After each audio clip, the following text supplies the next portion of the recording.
Good morning student. मुझे पूरी उम्मीद है कि आप सब लोग बहुत अच्छे से पढ़ाई कर रहे होंगे। इससे पहले हमने देखा शीत युद्ध का दौर, पहला चैप्टर जो था हमारा। अब हम देखने वाले हैं आज दो ध्रुवीयता का अंत, यानी हमारी बुक का जो दूसरा चैप्टर है वो है दो ध्रुवीयता का अंत। इस चैप्टर के अंतर्गत हम जो सारी चीजें देखेंगे उसे डिस्कस करेंगे। पहले हम देख लेते हैं कि जो चैप्टर है उसका नाम दो ध्रुवीयता का अंत क्यों पड़ा। ठीक है, पहले हम यही चीज देखते हैं। तो अब सब ने जैसे देखा कि जब शीत युद्ध का दौर था उस समय है ना, दो महाशक्तियां हमारे पास थी। एक कौन सी? अमेरिका, और एक था यूएसएसआर। ठीक है, यूएसएसआर था। तो आपने देखा जब ये दोनों महाशक्तियां शीत युद्ध के दौर में काफी इनके अंदर विचारों का टकराव था, तो ये दो महाशक्तियां थी।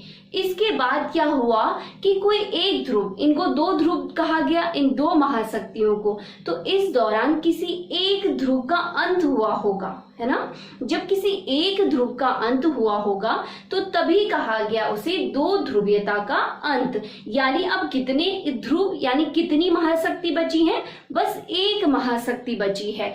वो चीज आज हम लोग देखेंगे, इसीलिए इस चैप्टर को दिया गया है नाम दो ध्रुवीयता का अंत। इस चैप्टर के अंतर्गत हम देखेंगे कि जो दूसरा ध्रुव था यानी जो यूएसएसआर था, जो सोवियत प्रणाली थी वो क्या थी। ठीक है, किस प्रकार सोवियत प्रणाली अस्तित्व में आई। साथ ही साथ देखेंगे जो सोवियत प्रणाली है उसका विघटन किस कारण से हुआ, और जब उसका विघटन हो गया तो उसके परिणाम क्या क्या रहे, उसके रिजल्ट क्या रहे। इसी बीच जब शॉक थेरेपी चलाई गई तो वो क्या थी, उसकी विशेषताएं क्या थी, उसका परिणाम क्या रहा। साथ ही साथ हम देखेंगे जो ये क्षेत्र था, यूएसएसआर के जितने गणराज्य थे ये और इससे जो सटे हुए राज्य थे जैसे मिडिल एशिया था, तो यहाँ पर जो तनाव और संघर्ष था वो किस प्रकार से था। ठीक है, ये सारी चीजें हम देखेंगे। साथ ही साथ हम देखेंगे कि जो पूर्व साम्यवादी देश थे उनके साथ भारत के जो संबंध थे वो किस प्रकार से थे। ये सारी चीजें आज हम इस टॉपिक के अंतर्गत देखेंगे। पहले देखते हैं कि जो दो ध्रुवीयता का अंत हुआ उसका पहला कारण क्या रहा होगा। हम देखेंगे पहले, सबसे पहले बर्लिन दीवार का संकट जो हुआ था 1961 में। यानी जर्मनी जो देश है उसमें एक दीवार खड़ी कर दी गई। वो दीवार थी बर्लिन की दीवार। कौन सी दीवार थी? बर्लिन की दीवार। और इस बर्लिन की दीवार जब ये रखी गई तो जर्मनी के दो टुकड़े हो गए। ठीक है, एक बचा, एक हुआ पूर्वी जर्मनी और एक हुआ पश्चिमी जर्मनी। तो जर्मनी को दो भागों में जिस दीवार ने बांटा उसे कहा गया बर्लिन की दीवार, जो बनाई गई 1961 में। जो ये बर्लिन की दीवार बनी वो लगभग 150 किलोमीटर लंबी थी, और इस बर्लिन की दीवार ने एक देश को दो भागों में बांट दिया। ये सब जानते हैं, उसको कितने भागों में बांट दिया? दो भागों में बांट दिया। एक देश के लोगों को दो भागों में बांटा। सबने यहाँ पर, यानी जो ये दो महाशक्तियां थी, एक थी अमेरिका, एक था यूएसएसआर, ठीक है, सोवियत संघ जो था, इन्होंने अपने अपने स्वार्थ के लिए जर्मनी के दो टुकड़े कर दिए। और इस नाटकीय घटना, हम इसे नाटकीय घटना इसलिए कहेंगे क्योंकि क्या कभी ऐसा हो सकता है कि कोई देश एकदम से क्या करे, टूट जाए? नहीं, ऐसा नहीं हो सकता है। लेकिन सबने, इन दोनों शक्तियों ने अपने स्वार्थ के लिए इस देश के दो टुकड़े कर दिए। इस देश के लोगों की भावनाओं को तोड़ा, इस देश में जो व्यापार होता था आपस में उसको तोड़ा, आपसी संबंधों को तोड़ा। वो सब किया इस बर्लिन की दीवार ने।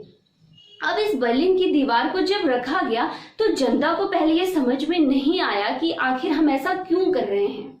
जब बाद में आप देखिए 28 सालों तक ये दीवार ऐसे ही रही।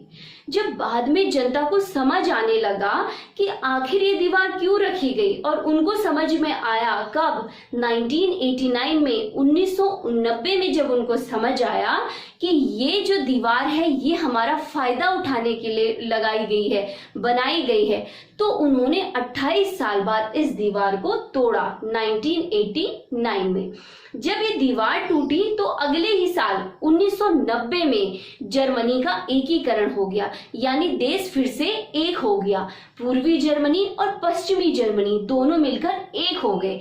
तो 1990 में जर्मनी का एकीकरण हुआ। तो ये भी कहीं ना कहीं दो ध्रुवीयता का अंत था, उसका एक क्या था, एक घटना थी।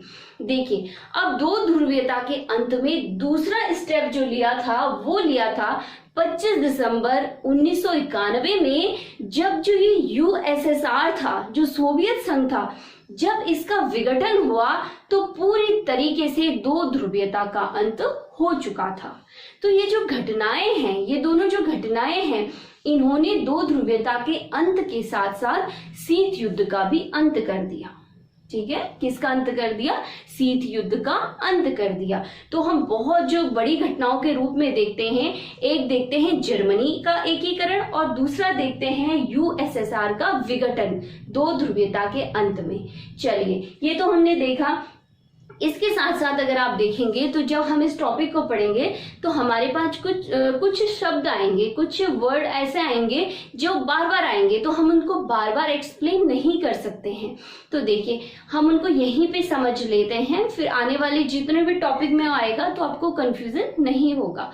पहला जो शब्द है वो है पूंजीवाद। ठीक है, पिछली भी वीडियो में आपने देखा था, वो क्या था? पूंजीवाद, पहले चैप्टर में भी। तो अगर आप देखें कि पूंजीवाद क्या होता है, तो पूंजीवाद जो है वो एक विचारधारा है। ठीक है, क्या है? एक विचारधारा है। और इसके आगे क्या शब्द जुड़ा है? पूंजी शब्द जुड़ा है, कैपिटल, पैसा जुड़ा हुआ है। तो इस विचारधारा में केंद्र बिंदु क्या होगा? पूंजी होगी। तो इस विचारधारा में, इस शासन प्रणाली में, जिस देश में ये अपनाई जाती है, वहां पर क्या होता है कि जो पूरा सिस्टम होता है ना, जो पूरा तंत्र होता है, वो प्राइवेट लोगों के हाथों में ज्यादा होता है। वहां पर मुक्त बाजार व्यवस्था होती है, आप फ्री हैं किसी भी काम को करने के लिए, और जितना भी स्वामित्व होगा वो किसके हाथ में होगा? प्राइवेट लोगों के, अमीर लोगों के हाथों में होगा। वो अपने हिसाब से क्या बनाएंगे? नियम कानून बनाएंगे, जैसे उनके हिसाब से जो उनको ठीक बैठेगा। तो पूरी तरीके से आप देखेंगे तो ये जो व्यवस्था होती है वो किस पर आधारित होती है? पैसे पर आधारित होती है। तो ये होता है पूंजीवाद। एक और शब्द यहाँ पर आएगा, वो है समाजवाद। अब ये भी एक विचारधारा है, समाजवाद, लेकिन इसमें अगर आप देखेंगे पूंजीवाद में पूंजी शब्द लगा था और इसमें लगा है समाजवाद, यानी समाज इसमें शब्द जुड़ा हुआ है। यानी इसमें बात की जा रही है किसकी? समाज की बात की जाती है। अमीर गरीब इसमें नहीं देखा जाता, इसमें देखा जाता है समाज। जो समाज का गरीब तबका होगा उसके बारे में यहाँ पे पहले सोचा जाता है। सबके लिए नियम कानून बनते हैं, सबके लिए नई नई योजनाएं बनती हैं, सबका कल्याण करने के लिए यहाँ पे योजनाएं बनाई जाती हैं। यानी समाजवाद में सबका ध्यान रखा जाता है। ये क्या है? समाजवाद है। जो सोवियत संघ प्रणाली थी वो समाजवाद पर ही आधारित थी। एक और शब्द यहाँ पर आएगा, साम्यवाद। ठीक है, जो साम्यवाद है ये कार्ल मार्क्स थे एक, उन्होंने क्या करा था? साम्यवाद एक सिचुएशन, एक लास्ट अवस्था बताई थी कि ऐसा एक विश्व होना चाहिए, ऐसा एक समाज होना चाहिए जहां पर कोई राज्य ना हो, कोई वर्ग ना हो। ठीक है, जैसे राज्य हैं आज के देश हैं, वैसा कुछ भी ना हो, ना ही कोई वर्ग हो, ना ही कोई अमीर हो, ना ही कोई गरीब हो, सब अपने हिसाब से चलेंगे। ठीक है, अपना जिसकी जितनी क्षमता होगी उसके हिसाब से वो काम करेगा और जितनी उसकी आवश्यकता होगी उस हिसाब से वो प्राप्त करेगा। लेकिन जो ये स्थिति है बहुत आदर्शवादी है। ठीक है, बहुत आइडियल है। ऐसी सिचुएशन बहुत कम देखी जाती है, लेकिन बहुत सारे देश ऐसे भी रहे हैं जो साम्यवादी विचारधारा को मानते हैं। चलिए, तो ये थे तीन बड़े बड़े शब्द जो हमें समझने थे। एक था पूंजीवाद, समाजवाद और साम्यवाद। अब हम देखेंगे कि जो सोवियत प्रणाली थी वो क्या थी, यानी जो यूएसएसआर था वो क्या था। पहले हम यहाँ पे यूएसएसआर का पूरा नाम देख लेते हैं, वो है समाजवादी सोवियत गणराज्य, यानी union of Soviet socialist Republic. ठीक है, क्या है? Union of Soviet socialist Republic. तो ये जो प्रणाली थी ये आई थी, जो ये जो यूएसएसआर था ये अस्तित्व में आया था बोल्शेविक क्रांति, यानी जो रूसी क्रांति हुई थी 1917 में, उसके बाद अस्तित्व में आया था। ठीक है, कौन? सोवियत प्रणाली। तो हम पहले यहाँ पे देख लेते हैं कि जो बोल्शेविक क्रांति थी वो क्या थी। अब देखा होगा आपने कि क्रांति क्या आती है, बहुत जब शोषण हो जाता है उसके बाद क्रांति आती है। तो वैसे ही क्या हो रहा था, जो रशिया था, इसका जो केंद्र था बोल्शेविक क्रांति का वो रूस ही था, रशिया था, ठीक है। तो यहाँ पर क्या था, जार शासन था। किसका शासन था? जार का शासन था। अब जो जार था और जो व्यवस्था थी वो पूंजीवादी थी। कैसी थी? पूंजीवादी व्यवस्था थी, यानी जो सत्ता थी वो किसके हाथों में थी? पूंजीपतियों के हाथ में थी। वही इसको क्या कर रहे थे? केंद्रित कर रहे थे। जमींदारी प्रथा थी, सामंत थे, लोगों का इतना ज्यादा यहाँ पर शोषण होता था और बहुत ज्यादा शासन क्या था? निरंकुश शासन था, ठीक है। उनकी अपनी इच्छाएं होती थी, जो उनकी इच्छा थी वही वो लोगों पे थोपते थे। तो इस प्रकार से यहाँ पर रशिया में बहुत सारा शोषण यहाँ पर लोगों का होने लगा। खासकर अगर मजदूर और किसानों की बात की जाए तो इनका शोषण बहुत चरम सीमा पर था। अब नेता उभर के आते हैं, एक कम्युनिस्ट पार्टी के संस्थापक भी थे, वो थे व्लादिमीर लेनिन। एक युवा नेता उभर के आते हैं इस पार्टी के, ठीक है, और वो आते हैं मजदूरों के लीडर बन के रशिया में, और वो कर देते हैं रशिया में एक क्रांति कर देते हैं जिसे रूसी क्रांति भी कहा जाता है, साथ ही साथ उसे समाजवादी क्रांति भी कहा जाता है, क्योंकि समाजवाद को स्थापित करने के लिए वो क्या लाते हैं? एक क्रांति लाते हैं। और एक पार्टी थी बोल्शेविक पार्टी। तो ये जो बोल्शेविक था ये एक पॉलिटिकल पार्टी थी, एक राजनीतिक दल था, ठीक है, एक राजनीतिक दल था। तो इस बोल्शेविक दल ने क्या किया? रशिया में एक क्रांति ला दी। और किसके द्वारा? मजदूरों के द्वारा, क्योंकि जो लेनिन थे वो मजदूरों के लीडर थे। तो विश्व में पहली बार ऐसा हुआ कि जब मजदूरों ने एक क्रांति की और उसके बाद मजदूरों की सत्ता स्थापित हुई, ये पहला ऐसा मौका था।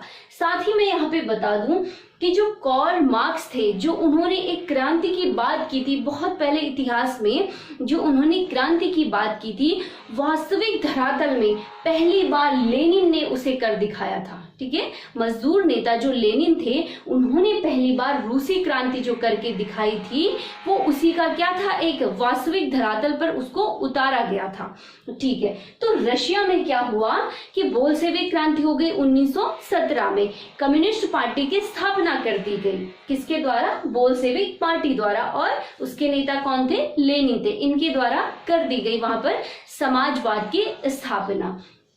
तो जो समाजवाद की स्थापना की गई तो इसके द्वारा क्या किया गया? वहां पर जार शासन का अंत किया गया। वही जार शासन जो लोगों का, मजदूरों का क्या कर रहा था? शोषण कर रहा था। साथ ही साथ इस क्रांति से जो सम्राट थे उस समय, उनको अपना क्या करना पड़ा? त्याग पत्र देना पड़ा और वहां पर कम्युनिस्ट सरकार की स्थापना हुई। पहली बार मजदूरों और किसानों की जो सत्ता स्थापित हुई वो हुई थी रूस में। तो ये क्या थी? एक बोल्शेविक क्रांति थी। इसके माध्यम से रूस में समाजवादी सोवियत गणराज्य अस्तित्व में आया था, ठीक है। इसका जो केंद्र था वो क्या था? रूस था। अब देखते हैं कि जो समाजवादी सोवियत गणराज्य था वहां पर व्यवस्था क्या थी। तो क्या थी? एक समाजवादी व्यवस्था थी, ठीक है। और जो ये पूरी क्रांति हुई थी वो हमने बताया कि जो पूंजीवादी व्यवस्था थी उसके विरोध में की गई थी। अब जब ये सत्ता स्थापित हुई समाजवादी, तो ये नियोजित थी। कैसी थी? प्लानिंग थी, है ना। प्लानिंग कर रखी थी कि अगर ये क्रांति होती है तो हम उसके बाद समाजवाद लाएंगे और किस प्रकार से हमारी इकोनॉमी, हमारी अर्थव्यवस्था चलेगी, किस प्रकार से लोगों का कल्याण किया जाएगा, ये सारी चीजें प्लान थी, यानी प्लान की हुई थी, नियोजित थी, ठीक है। साथ ही साथ अगर हम देखेंगे तो अब वहां पर क्या थी? कम्युनिस्ट पार्टी थी, क्योंकि उसी के लिए क्या हुई थी? क्रांति हुई थी।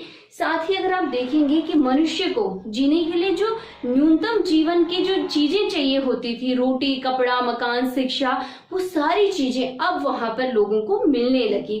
मजदूरों को, किसानों को, अब सबको वो चीजें मिलने लगी। जहां उस रूस में, उस सोवियत गणराज्य में जहां पर केवल उच्च तबके के लोगों को ये चीजें मिलती थी, अब सबको मिलने लगी। तो जो न्यूनतम जीवन स्तर यापन करने की जो चीजें थी वो सबको मिलने लगी थी, ठीक है। तो कुल मिलाकर एक अच्छी व्यवस्था थी। अब वहां पर अगर आप देखेंगे तो बेरोजगारी ना के बराबर थी, लगभग सभी को काम मिलने लग गया था, और अगर काम नहीं भी मिलता था तो उनको जीवन यापन करने के लिए पर्याप्त सुविधाएं दे दी जाती थी, तो बेरोजगारी ना के बराबर थी। अब जो उत्पादन के साधन थे जो पूंजीपतियों के हाथ में थे पहले, क्रांति से पहले, अब वो जो उत्पादन था वो किनके हाथों में था? राज्य के नियंत्रण में था। राज्य उसे अपने हिसाब से संचालित करेगा, जिस भी हिसाब से उसे कार्य करना है राज्य करेगा। उसको किस प्रकार से जनता के हित में लगाना है, देश हित में लगाना है, वो राज्य डिसाइड करेगा। तो ये क्या थी? एक सोवियत प्रणाली थी। कैसी थी? समाजवादी थी। अब ये सब तो बिल्कुल ठीक चल रहा था, सोवियत प्रणाली में सब कुछ एकदम बढ़िया चल रहा था, लेकिन अचानक से जो सोवियत प्रणाली थी, जो यूएसएसआर था, उसका विघटन हुआ। तो हम देखेंगे कि उसके कारण क्या थे, है ना। जब इतना अच्छा 15 देशों का, गणराज्यों का एक समूह बना था, सब अच्छे से चल रहे थे, उनका जो सेंटर था वो रशिया था, बहुत अच्छा वो सब हैंडल कर रहे थे, उसके बाद भी वो क्या ऐसे कारण थे कि वो टूट गया, ठीक है, उसका विघटन हो गया 1991 में। पहला कारण यहाँ पे है कि जो जनता है, अब जब ये सब चीजें चल रही थी तो जनता की कुछ उम्मीदें थी, ठीक है। पहले तो समाजवाद आ गया, अब जनता की उम्मीदें थी, उनकी कुछ राजनीतिक उम्मीदें थी कि शासन किस प्रकार से हो, शायद और अच्छा उनको चाहिए था। जो आर्थिक आकांक्षाएं थी उनकी, वो और कुछ पाना चाह रहे थे, लेकिन वो आकांक्षाएं उनकी पूरी नहीं हो रही थी, ठीक है। तो एक कारण इसका ये भी था। साथ ही साथ अगर आप देखेंगे तो जो यूएसएसआर प्रणाली थी, यहाँ पर सिकंजा कसने लग गया नौकरशाह का, ठीक है। जो नौकरशाही है यानी ब्यूरोक्रेसी, जैसे आजकल आपने अधिकारी देखे होंगे, आईएएस देखे होंगे, पीसीएस देखे होंगे, जितने भी अधिकारी थे इनका सिकंजा कसने लगा सत्ता पे, ये अपने हिसाब से मोड़ने लग गए, ठीक है। जो संचालन करने लगे सत्ता का, अपने हिसाब से करने लगे, तो कहीं ना कहीं नौकरशाही ने यहाँ अपना दबदबा बना लिया था। अगर आप देखेंगे तो रूस में तेल का बहुत अच्छा संसाधन है और बहुत सारे रिसोर्सेज वहाँ पे हैं, संसाधन है बहुत सारे, यानी खनिज चीजें बहुत ज्यादा हैं। तो जब वहाँ पर रूस को ये चीजें बहुत ज्यादा उनके पास थी, यानी सोवियत संघ प्रणाली में बहुत सारी ये चीजें थी, तो जब संसाधनों से कमाई होती है तो देश उसका क्या कर रहा था, उस कमाई को देश क्या कर रहा था, जनता के हित में लगाने की बजाय परमाणु हथियार खरीदने में लगा रहा था, ठीक है। किसमें लगा रहा था? परमाणु हथियार खरीदने में। तो कहीं ना कहीं जनता को क्या हो रहा था, इससे गुस्सा उनको आने लग गया था कि जो पैसा जनता के हित में जाना चाहिए वो पैसा कहाँ जा रहा है? परमाणु हथियारों में जा रहा है। अगर आप देखेंगे तो साथ ही साथ ये लोग, जो सोवियत संघ के लोग थे, वो अपने आप को देखने लग गए थे पश्चिमी देशों के रूप में। जो अमेरिका देश है उसके हिसाब से वो अपने आप को कंपेयर करने लगे, उनसे तुलना करने लग गए कि वहां पर विकास बहुत अच्छा है, उस जो व्यवस्था है, वो जो प्रणाली है वहां पर बहुत अच्छी चल रही है, लेकिन यहाँ पर ये प्रणाली अच्छी नहीं चल पा रही है। तो कहीं ना कहीं एक कारण ये भी रहा।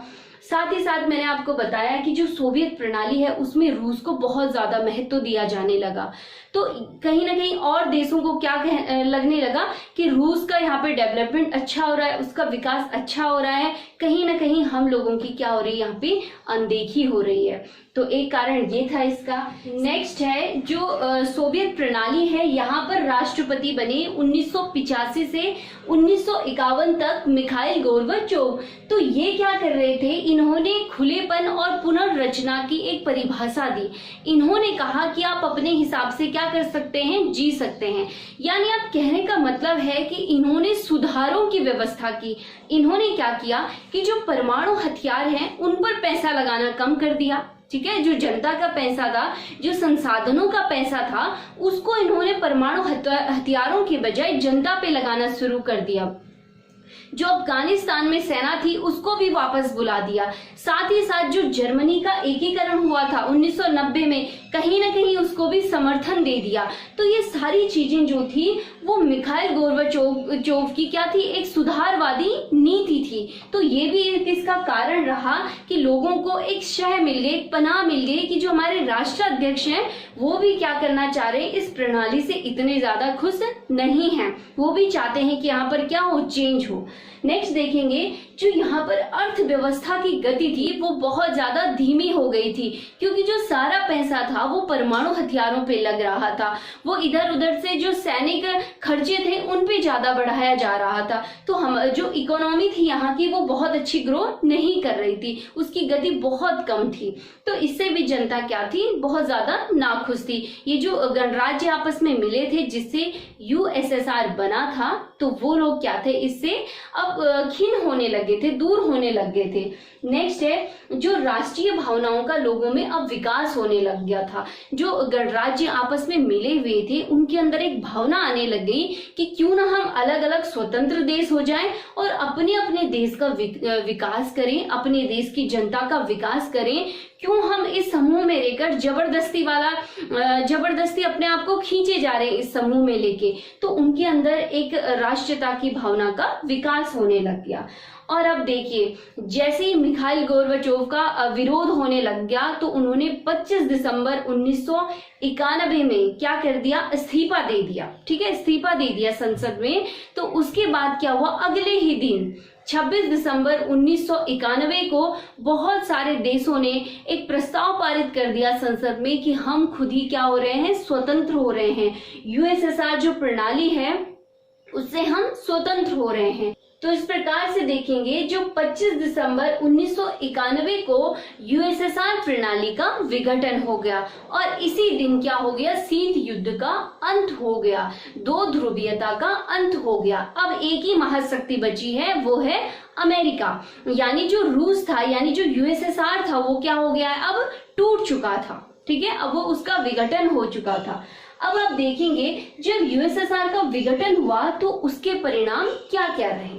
ठीक है, उसके रिजल्ट क्या क्या रहे। अब जब ये देश सारे विघटित हो चुके हैं, अलग अलग हो चुके हैं, तो उनके परिणाम क्या क्या होंगे। सबसे पहला परिणाम तो यही था कि शीत युद्ध की समाप्ति, है ना। जो इतना बड़ा, जो द्वितीय विश्व युद्ध के बाद से शीत युद्ध चला आ रहा था, उसकी समाप्ति हुई यूएसएसआर के विघटन के बाद। ठीक है, नेक्स्ट है कि जो 15 नए राज्यों का उदय हुआ। ठीक है, 15 नए राज्य बने यूएसएसआर से, और जो सोवियत संघ का एक खेमा था उसका अंत हो चुका था, उस संघ का अंत हो चुका था।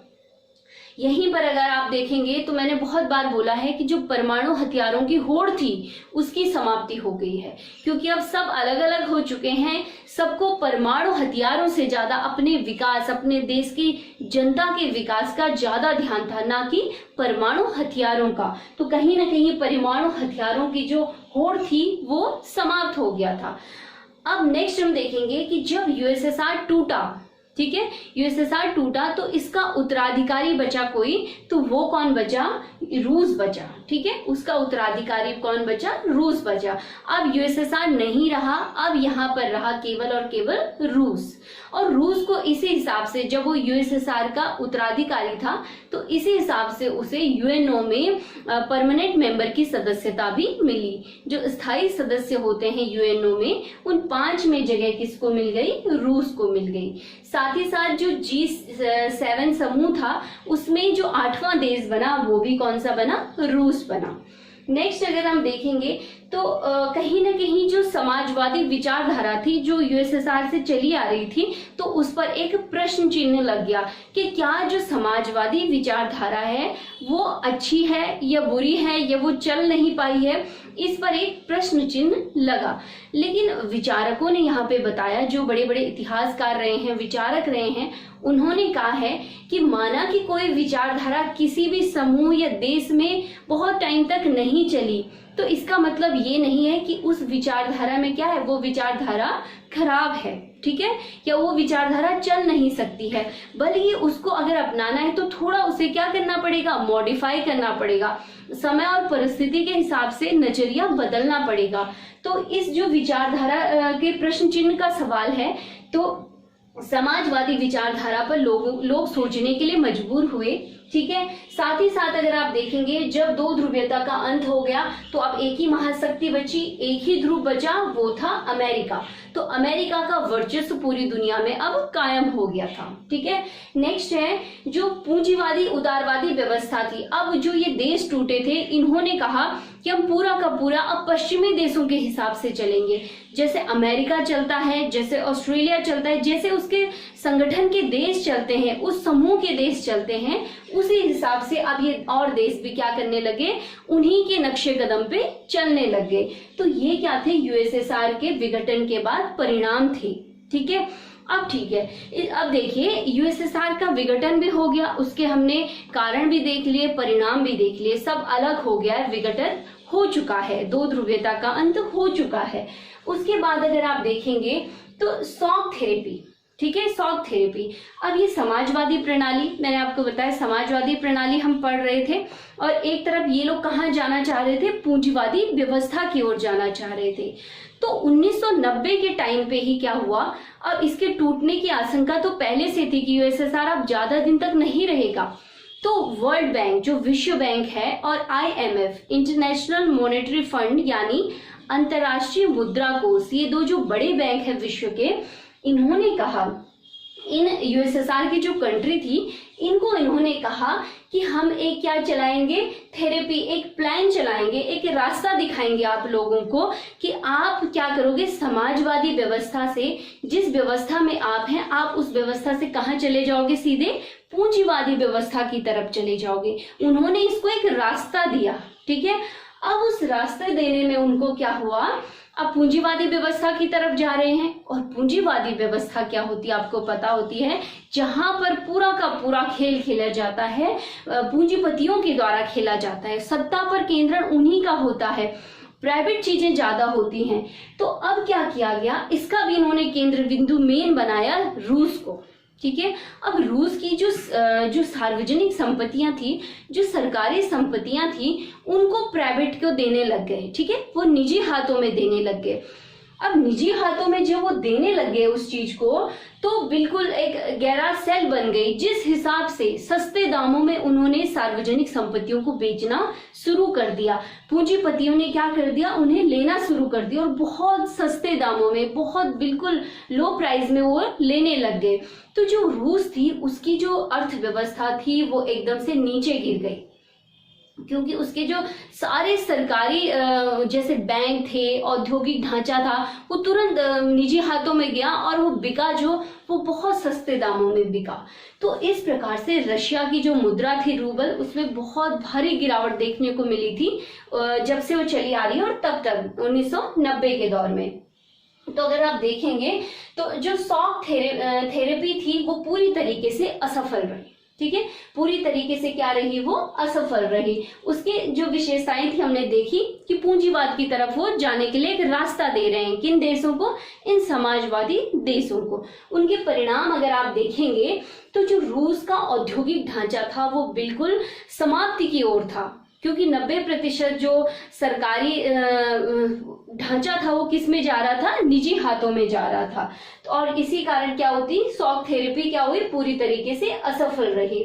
जो सामाजिक कल्याण की पुरानी व्यवस्था थी, ठीक है, जो समाज कल्याण की व्यवस्था यूएसएसआर में चली आ रही थी, वो पूरी तरीके से समाप्त हो गई। ठीक है, वहां की जो मुद्रा थी रूबेल, उसमें भारी गिरावट देखने को मिली, और इसे इतिहास की गराज सेल भी कहा जाता है। गराज सेल यानी इसको औने पौने दामों में ले लिया गया है, जिसकी जो मर्जी आई। जो माफिया थे यहाँ पर, जो इनलीगल तरीके से बेचते थे, उन्होंने अपने फायदे यहाँ पर ज्यादा देखे। और यहाँ पर अगर आप देखेंगे तो साथ ही साथ यहाँ पर संसद कमजोर होती गई, और राष्ट्रपति की शक्तियों में क्या हुई, वृद्धि हुई। और वर्तमान में भी अगर आप रूस की कंडीशन को देखेंगे तो राष्ट्रपति वहां पर सशक्त है, राष्ट्रपति संसद से मजबूत वहां पर देखा जाता है। यही सब कारण थे। ठीक है, यहाँ पर शॉक थेरेपी के कारण बहुत सारी आर्थिक विषमताएं हुई, खाद्य संकट बहुत ज्यादा उत्पन्न हुआ। आर्थिक विषमताएं कैसे उत्पन्न हुई, अमीर अमीर होता गया यहाँ पे, और गरीब की हालत बहुत बदतर होती गई। तो ये जो शॉक थेरेपी है, इसने आर्थिक असमानता को बहुत ज्यादा बढ़ा दिया। साथ ही रूस में उस दौरान बहुत बड़ा एक खाद्य संकट था, वहां पर उपज बहुत कम हो रही थी उस दौरान। तो वो जो पैसा था यूएसएसआर का, रूस का जो पैसा था, वो सारा पैसा धन को जो अनाज था उसको आयात करने में ये लगा दे रहे थे। तो इस प्रकार से ये खाद्य संकट वहां पे उत्पन्न हो गया।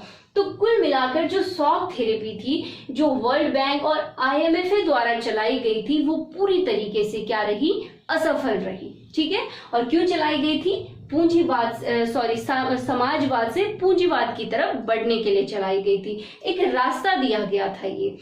चलिए अब हम देखेंगे इन क्षेत्रों में संघर्ष और तनाव के क्षेत्र कौन कौन से रहे हैं। ठीक है, संघर्ष और तनाव के क्षेत्र, जब यूएसएसआर का विघटन हो गया, सब अपने आप स्वतंत्र हो गए। ठीक है, लेकिन अब स्वतंत्र तो हो गए, लेकिन उन देशों में गृह युद्ध होने प्रारंभ हो गए। स्वतंत्र तो हो गए वो अपनी मर्जी से कि हम ऐसी व्यवस्था लाएंगे, हम ये सब चीजें करेंगे, लेकिन जब वो वास्तविक धरातल पे एक्चुअल में वो जब करने लग गए तो बहुत ज्यादा मतभेद होने लग गया और बहुत सारे देशों में क्या हो गया, गृह युद्ध हो गया। अगर आप देखेंगे यहाँ पर तो चेचन्या और दगिस्तान 2 देश थे, यहाँ पर तो कह दिया कि हम अलग होना चाहें, बिल्कुल अपने देश के 2-2 टुकड़े होने लगे। तो बहुत सारे देश तो आपस में ही अलग हो गए, इनके विचार बिल्कुल भी यहाँ पर नहीं मिले। अब हम देख लेते हैं मध्य एशिया में। अगर आप मैप को देखेंगे तो जो मध्य एशिया है वो लगता है रूस से, अफगानिस्तान से और चीन से, इस क्षेत्र से मध्य एशिया लगता है। और मध्य एशिया में अगर आप देखेंगे तो भारी मात्रा में पेट्रोलियम संसाधन है। ठीक है, रिसोर्सेज जो हैं वो पेट्रोलियम के बहुत ज्यादा है। जो पूरा विश्व है ना, वो पूरा विश्व क्या करता है, इस क्षेत्र पे अपनी नजर गड़ा के रखता है कि हमें कब मौका मिलेगा और अब हम कब इन संसाधनों का क्या करेंगे, प्रयोग करेंगे। क्योंकि किसी भी देश को अगर आप देखेंगे तो उस देश की जो धमनियां होती हैं वो पेट्रोल होती है। जैसे आप मनुष्य के शरीर में देखेंगे तो ब्लड की जैसे आवश्यकता होती है, वैसे ही किसी देश को चलने के लिए, किसी देश की ऊर्जा के लिए पेट्रोल का एक बहुत बड़ा योगदान होता है। तो ये जो क्षेत्र है ये पेट्रोल से भरा हुआ है, यहाँ पे संसाधन क्या है, पेट्रोल के। अगर आप मिडिल एशिया की, मध्य एशिया का देश देखें, तजाकिस्तान, तो ये 10 वर्षों तक गृह युद्ध की चपेट में रहा। यहाँ पर 10 सालों तक क्या रहा, गृह युद्ध, आपस में ही लड़ते रहे वो। 2001 तक ये स्थिति बिल्कुल ऐसी ही थी। अगर आप देखेंगे तो जो मध्य एशिया का क्षेत्र था, यहाँ पर बाहरी ताकतों का बहुत ज्यादा दबाव पड़ने लग गया। बाहरी ताकतों से क्या मतलब है, अगर आप इस क्षेत्र में देखेंगे तो रूस, चीन और अफगानिस्तान ये तो कहते थे कि जो मिडिल एशिया है वो हमारा विदेश है, हमारे सीमा के क्षेत्र हैं। तो अब बाहरी ताकतें कौन हुई, बाहरी ताकतें हुई आपका अमेरिका। अमेरिका की नजर मध्य एशिया में बहुत पहले से थी, क्योंकि उसको पता था कि यहाँ पर क्या है, पेट्रोलियम के भंडार हैं। तो अमेरिका की जब यहाँ पर नजर थी तो अमेरिका मौका देखना चाह रहा था कि कब मैं इस क्षेत्र में अपना आधिपत्य, अपना कब्जा करूं और कब यहाँ पर अपने पैर स्थापित कर दूं।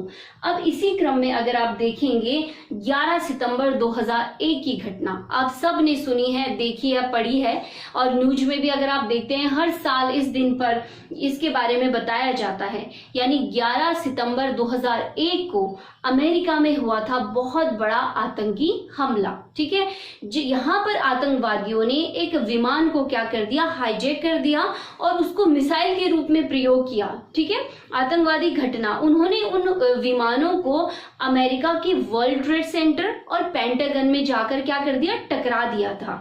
तो इसमें कई हजार लोगों की जान गई थी, कई हजार लोग इससे घायल हुए थे। साथ ही जो अमेरिका को नुकसान हुआ था वो बहुत बड़ी मात्रा थी उसकी। ठीक है, तो 11 सितंबर की यह घटना हुई। अगर आप देखेंगे भारत इससे पहले आतंकवाद के बारे में पूरी दुनिया से कहता रहता था, खासकर अमेरिका से कहता था कि जो आतंकवाद है ये एक विश्व की समस्या है, पूरे देश की समस्या है, पूरे विश्व की समस्या है। लेकिन अमेरिका इस पर कभी भी ध्यान नहीं देता था। तो जब आतंकवादी ये घटना हुई 2001 में, उसके बाद अमेरिका का ध्यान गया आतंकवाद की तरफ। तब अमेरिका को लगा कि हाँ, भारत जो कहता है और रूस जो कहता है कि आतंकवाद जैसी घटनाएं होती हैं, आतंकवाद भी कोई चीज है, तब अमेरिका ने ये चीज मानी। अब अमेरिका को एक मौका मिला ठीक है।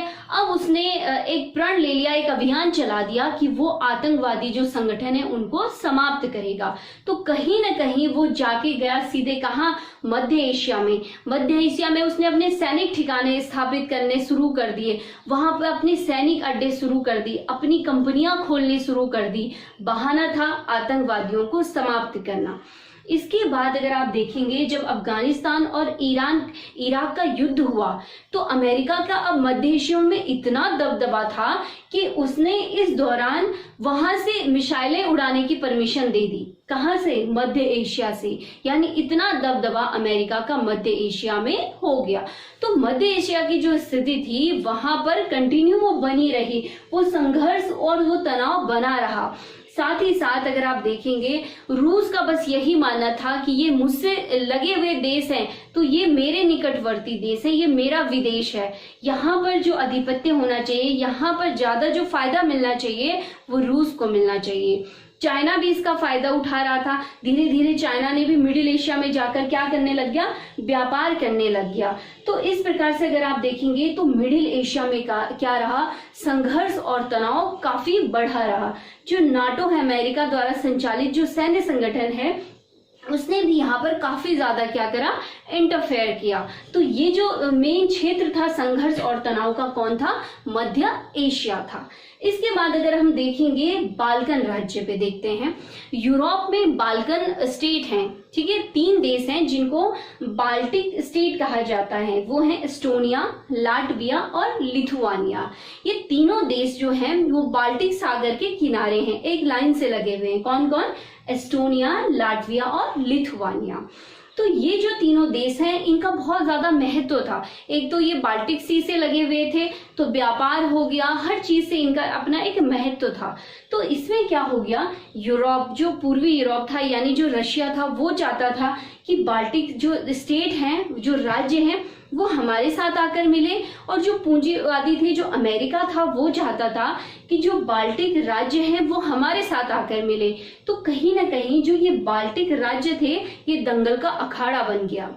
ठीक है, यहाँ पर बहुत ज्यादा संघर्ष और तनाव देखने को मिला, क्योंकि दोनों अपने अपनी साइड इन राज्यों को, इन देश को अपनी अपनी साइड खींचने लग गए। तो दूसरा जो तनाव का क्षेत्र कौन था, यूरोप में बाल्कन राज्य था। ठीक है, ये तो थे तनाव और संघर्ष के क्षेत्र थे।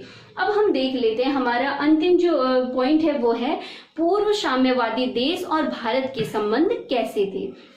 यानी जो यूएसएसआर था उसके साथ हमारे संबंध कैसे थे, भारत के संबंध, और जो रशिया उसका उत्तराधिकारी बचा उसके साथ हमारे संबंध कैसे रहे हैं। तो हमने देखा जो हमारे जितने भी देश हैं, चाहे वो मिडिल एशिया के देश हैं, चाहे वो रशिया है, इनके साथ हमारे जो रिलेशन थे, चाहे वो 15 गणराज्य थे यूएसएसआर के, इनके साथ भारत के रिलेशन बहुत अच्छे थे। भारत की अगर फिल्मों की बात की तो घर घर में इनकी क्या पिक्चरें देखी जाती थी। तो जनता का लगाव, ऐसा नहीं कि अंतर्राष्ट्रीय संबंध बहुत अच्छे थे, जनता का जो लगाव था आपस में बहुत अच्छा था। यहाँ के जो इंडिया के जो मेन अभिनेता रहे, राज कपूर जी से लेके अमिताभ बच्चन जी तक, इन सब का क्या था, यहाँ पर बहुत बड़ा बोलबाला था। यानी फिल्मों, सांस्कृतिक संबंध भी बहुत अच्छे थे हमारे देश के साथ। अगर आप रशिया को देखेंगे, रूस को अगर आप देखेंगे, तो भारत का ये एवरग्रीन फ्रेंड रहा है, हमेशा का मित्र रहा है। रशिया ने भारत का जो साथ था वो हर विकट परिस्थितियों में दिया। आप सब ने देखा है किसमें दिया, हर विकट परिस्थिति में रूस ने भारत का साथ दिया। साथ ही अगर आप देखेंगे तो भारत और जो रूस है, इसमें हथियार, भारत रूस से बहुत ज्यादा हथियार खरीदता है। ठीक है, दूसरे नंबर पे भारत है जो रूस से अपने सैन्य हथियार खरीदता है। साथ ही साथ भारत और रूस के जो आणविक संबंध है वो बहुत अच्छे हैं। जो वैज्ञानिक और अंतरिक्ष परियोजनाएं चलती हैं वो बहुत ज्यादा चलती हैं। तो इस प्रकार से जो इन देशों के साथ हमारे संबंध थे वो बहुत अच्छे थे। ठीक है, और केवल अंतर्राष्ट्रीय संबंध नहीं जिससे केवल व्यापार और फायदा हो, बल्कि सांस्कृतिक जो संबंध थे वो भी बहुत अच्छे थे। ठीक है, तो ये हमारा जो टॉपिक है वो पूरा कंप्लीट हो चुका है। इसमें है जो टॉपिक था दो ध्रुवीयता का अंत। इसमें जो मेजर चीजें थी, जो समझ थी इस चैप्टर की, वो मैंने पूरी आपको बता दी है। इससे अब जो क्वेश्चन पुटअप होंगे, 1 लाइनर होते हैं और लॉन्ग क्वेश्चन बनते हैं, लघु और दीर्घ जो क्वेश्चंस बनते हैं, वो सारे हम लॉन्ग क्वेश्चंस हम नेक्स्ट वीडियो में देखेंगे, और जो ऑब्जेक्टिव टाइप क्वेश्चन आते हैं, वन लाइनर क्वेश्चन है, वो हम नेक्स्ट वीडियो में देखेंगे, क्योंकि बहुत ज्यादा बड़ा हो रहा है। तो ये जो टॉपिक था ये आपकी समझ के लिए बहुत अच्छा था। और अब जो इससे क्वेश्चन बनेंगे, ऑब्जेक्टिव तो आप सारे देख लेंगे, जो क्वेश्चन बनेंगे, जो इससे बड़े क्वेश्चन बनेंगे, जैसे सोवियत प्रणाली क्या थी, तो आप उसको अच्छे से डिफाइन करेंगे कि वो क्या थी। बोल्शेविक क्रांति किसने लाई, कैसे हुई, किस कारण से हुई, तो ये सब आप बताएंगे। यूएसएसआर के विघटन के कारण क्या थे, ये आप बताएंगे। ठीक है, विघटन के परिणाम क्या रहे, ये आप अच्छे से बता देंगे। शॉक थेरेपी क्या थी, इसकी क्या विशेषताएं थी, इसका रिजल्ट क्या रहा, ये सब आप देखेंगे। जो बाल्कन राज्य थे वो क्या थे, यहाँ पर संघर्ष और तनाव का क्षेत्र कहाँ कहाँ बना, भारत और जो पूर्व साम्यवादी देश थे यूएसएसआर था, उसका भारत के साथ रिलेशन कैसा था। तो ये था हमारा चैप्टर दूसरा, दो ध्रुवीयता का अंत। ठीक है, तो बच्चों आप लोगों ने ये अच्छे से पढ़ा होगा, उम्मीद है आप लोगों को ये बहुत अच्छा लगा होगा टॉपिक, और हम इसी प्रकार से अपने जो और चैप्टर हैं उनको भी आगे पढ़ते जाएंगे। तब तक आप इसको अच्छे से पढ़िए। उम्मीद है आप लोग बहुत अच्छे होंगे घर में और अच्छे से इसको पढ़ेंगे। तब तक के लिए थैंक यू।